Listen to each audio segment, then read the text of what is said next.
यही बस बताना है, बीजेपी है लाना। सबको यही बस बताना है, बीजेपी है लाना।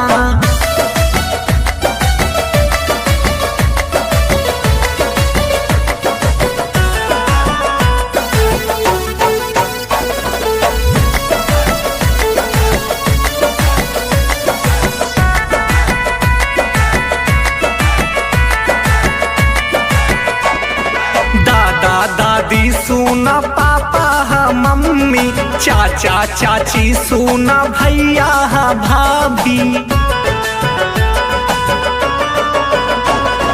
दादा दादी सुना पापा हा मम्मी, चाचा चाची सुना भैया हा भाभी। राष्ट्र को अपने बचाना है, बीजेपी है लाना। हिंदुत्व को अपने बचाना है, बीजेपी है लाना। कमल का बटन दबाना है, बीजेपी है लाना। कमल का बटन दबाना है, बीजेपी है लाना।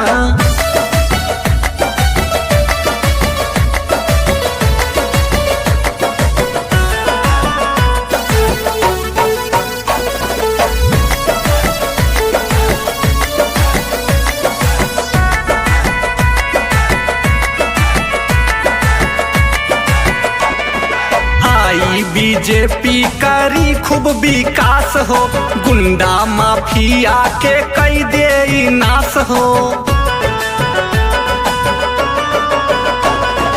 आई भाजपा करी खूब विकास हो, गुंडा माफिया के कई दे नाश हो। कमल का फूल फिर खिलाना है, बीजेपी है लाना। कमल का फूल फिर खिलाना है, बीजेपी है लाना। कमल का बटन दबाना है, बीजेपी है लाना। सबको यही बस बताना है, बीजेपी है लाना।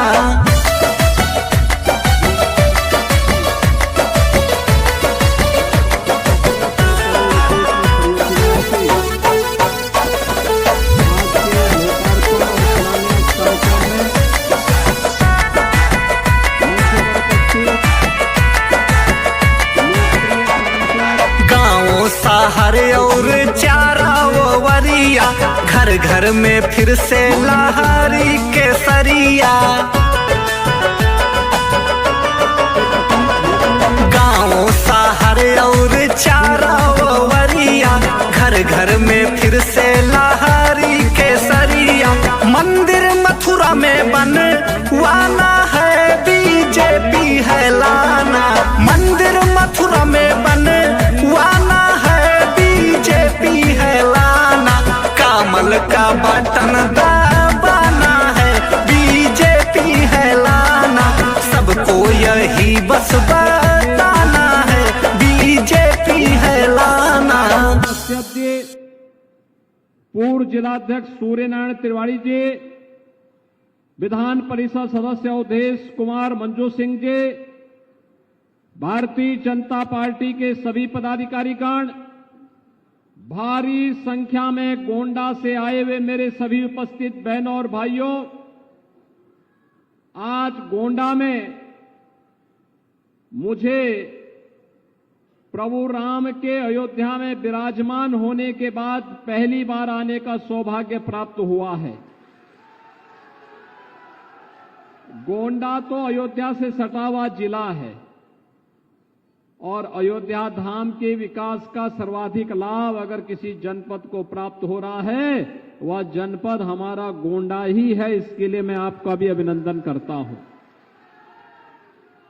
होली के पहले एक बार फिर से 1700 करोड़ रुपए की परियोजनाओं के साथ हमारे जनप्रतिनिधि आपके जनपद के, जिनकी मेहनत से, जिनके परिश्रम से ये सुविधा आपको प्राप्त हो रही है, इसकी भी मैं आप सबको बधाई देता हूं, आप सबके प्रति अपनी शुभकामनाएं देता हूं।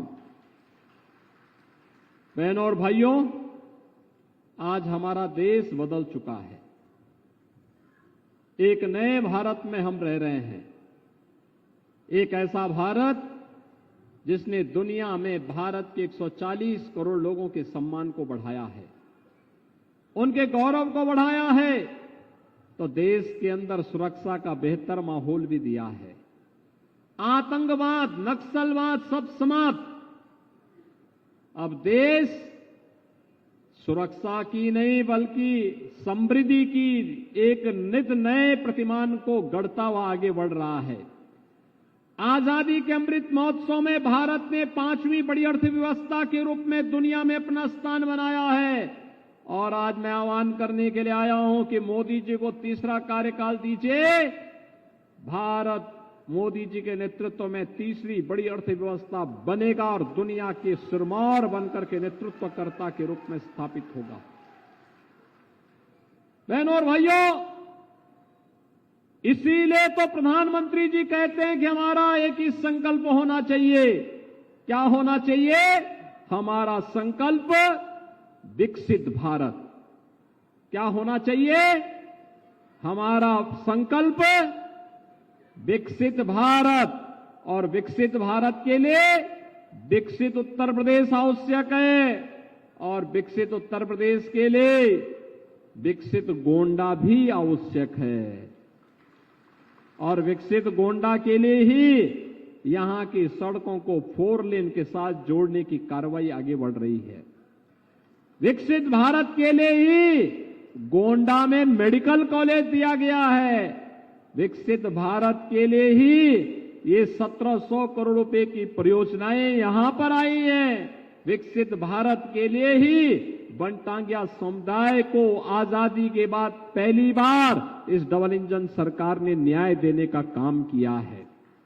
विकसित भारत के लिए ही आज हम बाढ़ की परियोजनाओं को पूरा करने के लिए आपके पास आए हैं। और विकसित भारत के लिए ही 4 दशक से लंबित सरयू नहर राष्ट्रीय परियोजना को पूरा करने का काम हुआ है। बहनों भाइयों, कोई सोचता था कि श्रावस्ती भी वायु सेवा से जुड़ेगा? कल ही मैं याद कर रहा था, कल ही मैं देख रहा था, श्रावस्ती में वायु सेवा शुरू हो गई। अयोध्या में इंटरनेशनल एयरपोर्ट बन चुका है। गोंडा को हम 4 लेन की कनेक्टिविटी से जोड़ने के लिए, अयोध्या से जोड़ने की एक बड़ी कार्रवाई को आगे बढ़ा रहे हैं। और 84 कोसी परिक्रमा का मार्ग पर 8,000 करोड़ रुपए खर्च हो रहे हैं। 8,000 करोड़ रुपए, 60,000 करोड़ में आपका गोंडा जनपद भी आता है। बहनों भाइयों, विकास ऐसे आगे बढ़ता है। विकास के लिए उस प्रकार का कार्य और उस प्रकार के लोग, आप अनुमान करिए आपके एक वोट ने कैसे देश की तकदीर को बदल के रख दिया। पहले भी आप वोट देते थे, जिन लोगों के लिए वोट देते थे, जिनको वोट देते थे, उनको राम के नाम से भय होता था, राम के नाम लेने में ही संकोच होता था। आपका पर्व और त्योहार आता था, वे कर्फ्यू लगा देते थे, अराजकता फैलाते थे, आपकी आस्था पर प्रहार करते थे, आप ही का वोट आपके खिलाफ इस्तेमाल करते थे, आपकी सुरक्षा में सेंध लगवाते थे, नौजवानों के रोजगार में सेंध लगाते थे, किसानों की खुशहाली को रौंदने का कार्य करते थे, व्यापारियों के यहां डकैती डलवाते थे। लेकिन आज बेटी और व्यापारी सुरक्षित हुआ है। आज डबल इंजन की सरकार है तो आपकी आस्था को भी सम्मान है। डबल इंजन की सरकार है, नौजवानों के लिए नौकरी की व्यवस्था। इससे पहले, मैं गोंडा में आने के पहले लगभग 100 नौजवानों को डिप्टी एसपी और डिप्टी कलेक्टर का नियुक्ति पत्र वितरण करके लखनऊ से आया हूं। ये उत्तर प्रदेश के नौजवान आज उत्तर प्रदेश के अंदर अलग अलग जनपदों के नियुक्ति प्राप्त कर रहे हैं, उत्तर प्रदेश की बेहतरीन सेवा में जा रहे हैं, अग्रणी सेवा में जा रहे हैं।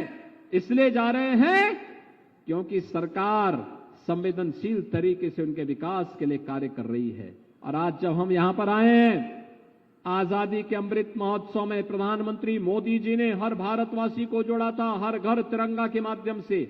और 1857 के महान क्रांतिकारी महान स्वतंत्रता संग्राम सेनानी, महान योद्धा देवी बख्श सिंह जी ने गोंडा में मोर्चा संभाला था। आज यहां के मेडिकल कॉलेज का नामकरण हम महाराजा देवी बख्श सिंह जी के नाम पर ही करने की घोषणा भी कर रहे हैं। भाइयों बहनों, मेडिकल कॉलेज में उनकी प्रतिमा लगेगी। 1857 का उनका इतिहास लिखा जाएगा और उनके इतिहास के साथ आने वाली पीढ़ी के लिए एक नई प्रेरणा भी होगी। आजादी के बंदों को, भारत माता की सही सेवा करने वालों को ये भारत इसी प्रकार से सम्मान देगा। किसी के नाम पे मेडिकल कॉलेज होगा, किसी के नाम पर इंजीनियरिंग कॉलेज होगा, किसी के नाम पर पॉलिटेक्निक होगा, किसी के नाम पर कॉलेजेस के नाम होंगे, किन्हीं के नाम पर हाईवे और एक्सप्रेस वे के नाम होंगे और उन्हें सम्मानित करके आने वाली पीढ़ी बार बार बार बार प्रेरणा प्राप्त करती रहेगी। और आज मुझे गोंडा में आकर के इन सब चीजों से बहुत प्रसन्नता हुई। बहनों और भाइयों, 2017 के पहले गोंडा की स्थिति क्या थी? गोंडा जब स्वच्छता का सर्वे आया था 2017 में, वह 15-16 का था, सबसे गंदा शहर गोंडा था। तब मैंने प्रतीक भूषण को कहा था, मैंने कहा विधायक बने हो, जनता जनार्दन ने आशीर्वाद दिया है, गोंडा को स्वच्छ शहर के रूप में स्थापित करो।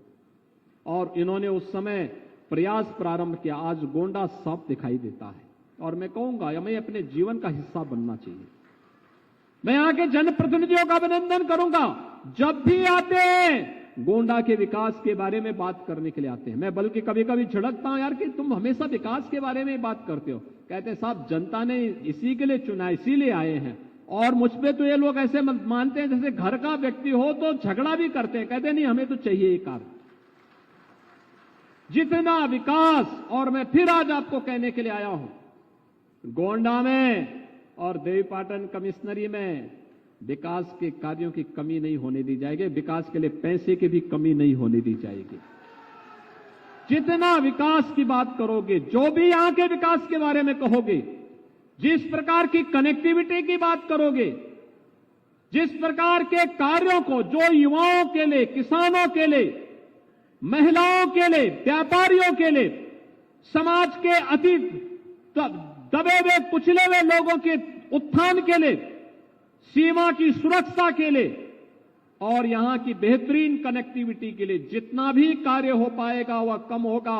और उसके लिए सरकार के खजाने हमेशा खुले होंगे, उसके लिए पैसे कभी बीच में आड़े नहीं आने देंगे। और आज यही कहने के लिए आज मैं आपके पास गोंडा में आया हूं कि बहनों और भाइयों, हम सबको एक साथ डबल इंजन सरकार के साथ, देश की आवाज के साथ अपनी आवाज को बुलंद करना चाहिए। मैं पूछना चाहता हूं गोंडा वासियों को, अगर ये डबल इंजन की सरकार नहीं होती तो क्या अयोध्या में रामलला का भव्य मंदिर का निर्माण हो पाया होता? क्या हो पाता? क्या ये सपा और कांग्रेस के लोग कर पाते? क्या उम्मीद करते थे? आपकी आस्था को कौन सम्मान दे रहा है? डबल इंजन की भारतीय जनता पार्टी की सरकार मोदी जी के नेतृत्व में जो चल रही है। एक गरीब को राशन देने का काम कौन कर रहा है? मोदी जी के नेतृत्व की डबल इंजन की सरकार। एक गरीब को स्वास्थ्य बीमा का 5 लाख रुपए का कवर कौन दे रहा है? मोदी जी के नेतृत्व की डबल इंजन की सरकार। एक गरीब को सिर ढकने के लिए छत कौन दे रहा है? मोदी जी के नेतृत्व की भारतीय जनता पार्टी की सरकार। एक नौजवान को रोजगार से कौन जोड़ रहा है? डबल इंजन की भारतीय जनता पार्टी सरकार। एक बेटी को और एक व्यापारी को सुरक्षा कौन प्रदान कर रहा है? ये डबल इंजन की भारतीय जनता पार्टी की सरकार। और इसीलिए तो पूरे देश के अंदर एक आवाज है, और वो आवाज है फिर एक बार गोंडा की आवाज में थोड़ा बोलिए, फिर एक बार। सभी लोग सहमत है ना? तो बहनों और भाइयों, अयोध्या में कितने लोग अयोध्या दर्शन करने के लिए गए? और पूरा गोंडा ही चला गया। तो सब पड़ोस के हो ना, तो आप लोग तो ऐसे चले गए होंगे। आप लोग तो पैदल भी चुपचाप चले गए होंगे, तो कौन आपको रोकने वाला था? क्योंकि बीच में सरयू मैया है, इस पार से उस पार चले गए तो कोई पूछेगा नहीं। लेकिन आपने अच्छा किया। और मैं एक बात बताऊं, अयोध्या में रामलला के विराजमान होने का सर्वाधिक लाभ गोंडा को मिल रहा है। सारा विकास इधर ही आ रहा है, इधर ही आ रहा है। हमें उसके लिए तैयार होना पड़ेगा। बहनों और भाइयों, जब अच्छे लोग चुने जाते हैं, अच्छी सरकारें आती हैं, गरीब का कल्याण भी होता है, बिना भेदभाव की सुरक्षा भी मिलती है, विकास भी होता है, तो आस्था को ऐसे ही सम्मान मिलता है। कोई सोचता था अयोध्या में रामलला का मंदिर बन जाएगा? सपना था लोगों के लिए। राम के नाम पे डंडे बरसते थे, गोलियां चलती थी। आज गोली नहीं, आज तो जय श्री राम की बोली निकलती है सबके मुंह से।